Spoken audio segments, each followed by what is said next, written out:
नमस्कार. आपल्या सगळ्यांचे महाराष्ट्र सोशल न्यूज चॅनलमध्ये हार्दिक स्वागत. चला वळूया तर एका नवीन बातमीकडे. आजची बातमी.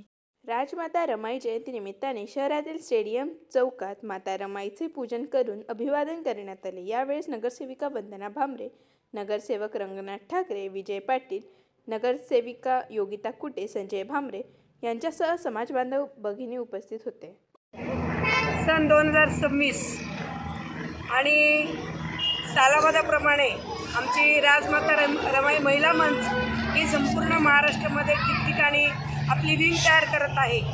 आणि या राजमाता रमाई महिला मंचच्या माध्यमातून आमच्या सर्व महिला भगिनींना सक्षम कसं केलं जाईल, साक्षर कसं केलं जाईल, स्वतःच्या पायावर कसं उभं केलं जाईल या संदर्भातलं मार्गदर्शन केलं जातं, मदत केली जाते.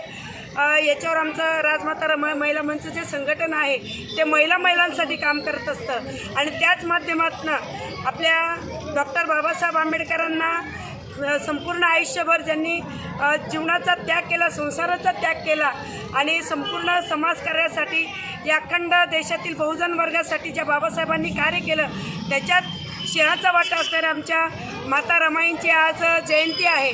आणि त्या जयंतीनिमित्ताने राजमाता रमाई महिला मंच ही जयंती साजरी करून या धुळे शहरातील वलवाडी नगरीमध्ये स्टेडियम चौकापासून मिरवणूक निघते तर सांगता डॉक्टर बाबासाहेब आंबेडकर पुतळा वलवाडी येथे होते. आणि मोठ्या उत्साहामध्ये आमच्या माता भगिनी, आमचे बांधव, संपूर्ण धुळे शहरातील आणि खेड्यापाड्यातील जनता इथे येत असते आणि मोठ्या उत्साहामध्ये साजरी करत असते.